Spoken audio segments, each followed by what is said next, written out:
Hey guys, Master Studios here. How y'all doing? Welcome back to another episode of Why It Works versus Why It Doesn't. In this series, I take a look at two different storylines we got when it came to Ninjago and discuss why it works in one season, but not in another season. And in today's video, I wanted to go over something pretty interesting. During the end of Season 4 when it comes to Ninjago, we were introduced to a villain by the name of Morro, who is the main antagonist of the next season, Season 5 Possession. And during this season, Morro did a lot of pretty bad and awful things during this season, mainly trying to unleash their preeminence in order to unleash it on Ninjago. However, by the end of the season, Morro ended up redeeming himself actually, and he was able to just go away from the side of darkness and go to the side of light. Just giving Sensu the Realm Crystal, allowing himself to get dragged down into the water, thus redeeming himself. And we saw this continue onward during Day of the Departed, where Morro was once again a good guy. And we got something pretty similar during the events of Season 8 actually, where we were introduced to the character of Harumi, who was the main antagonist in that season. Harumi also did a lot of really bad and terrible things during Seasons 8 and 9. However, right before she died during Season 9, she did end up saving a family. And in my opinion, when it comes to this, Morro's redemption story works way better than Harumi's redemption story does. In fact, I'd even say that when it comes to Harumi, she wasn't actually redeemed during Season 9, and in today's video, I just wanted to explain why. Let's get into this whole thing. First, let's start off talking about Morro. When it comes to Morro, again, like I said, he did a lot of pretty bad and terrible things when it came to the events of Season 5.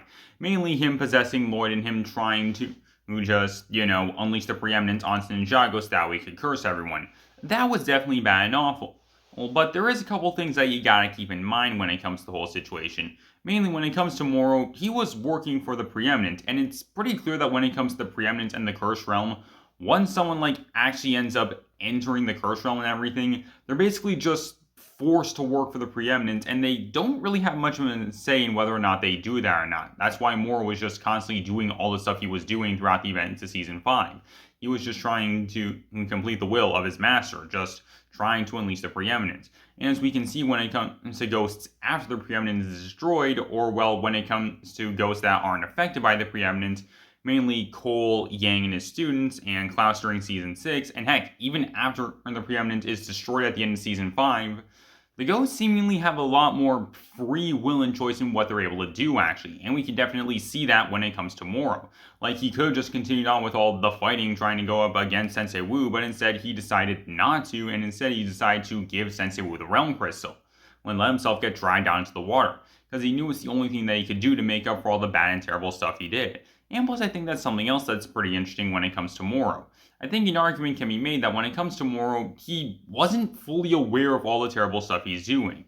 Again, mainly with him working for the Preeminent, it's possible that because of the Preeminence, it basically clouded his ability to see what was actually going on, and he may possibly didn't truly realize about everything that was really happening. There is also that. Plus, at the same time, when it comes to Morro, with some of the specific stuff he was doing, he was really only specifically mad at two people in particular. For starters, with that being the Green Ninja, since he was not able to actually become the Green Ninja. And I think it's interesting because when it comes to Morro, he wasn't angry at Lloyd specifically, rather instead it was just the Green Ninja in general. I think it's safe to say that when it comes to Morro, he wouldn't care who the Green Ninja actually was. It could have been Lloyd, it could have been Kai, it could have been anyone else, but Morro would not have liked them purely because they became the Green Ninja, not him. So the only person who Morro was specifically mad at was Wu, for just having Destiny denied him the ability to become the Green Ninja. I think that is something that's pretty safe to say. And again, Morro basically ended up realizing the error of his ways at the end of Season 5, giving Sensu with the Realm Crystal, and then after that, just letting himself get dragged down into the water by the Preeminent. And we see a continuation of this during the events of Day of the Departed, actually. During this, Morro has the chance to come back to life by just killing Sensei Wu. He can come back, but Morro decides not to. Instead, he decides to warn Sensei Wu and the other ninja by telling them about Yang's plan and what he's doing. This gives the ninja the information they need in order to go and find Cole and help him out. Again, when it comes to Morro, he gives up his chance to come back to life.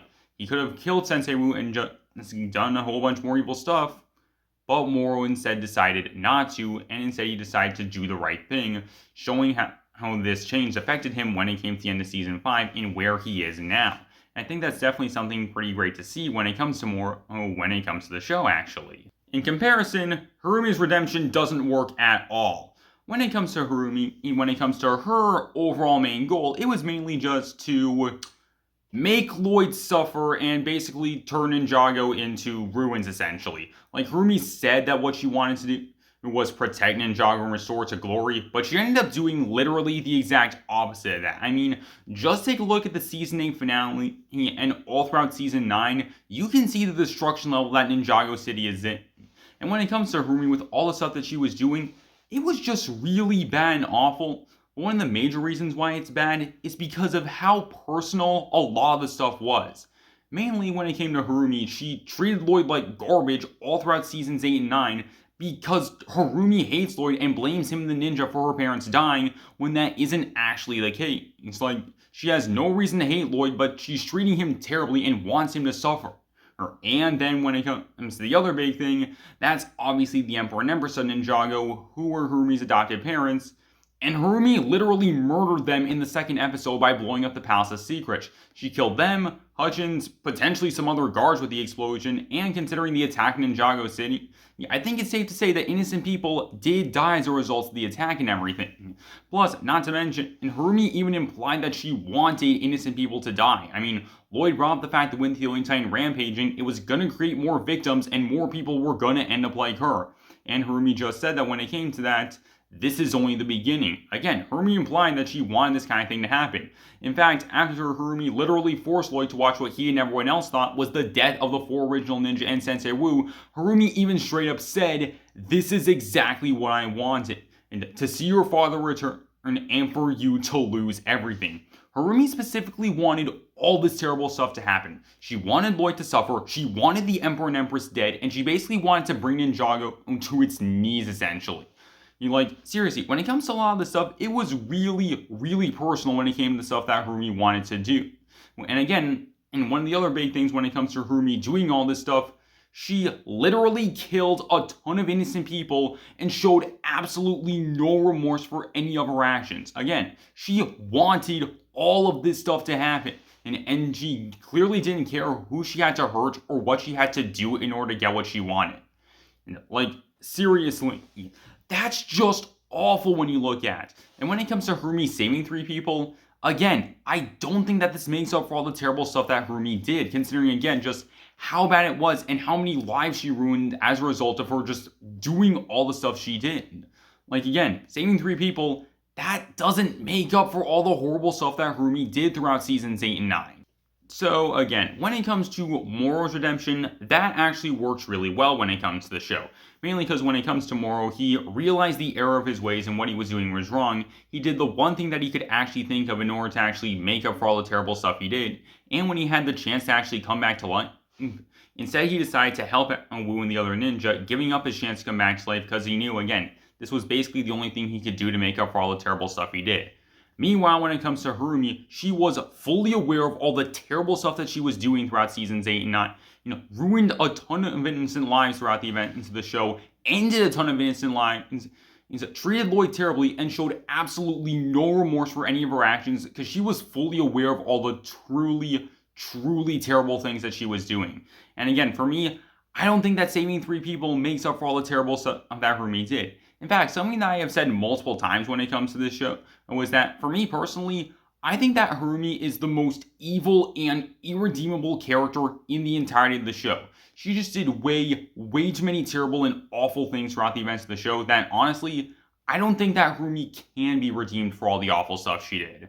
And so that's pretty much all I got for you guys. So tell me down below, what do you guys think? What are your guys' thoughts on the whole situation? And also, tell me if there's any other storylines that you want me to compare when it comes to the show, and I'll take them into consideration.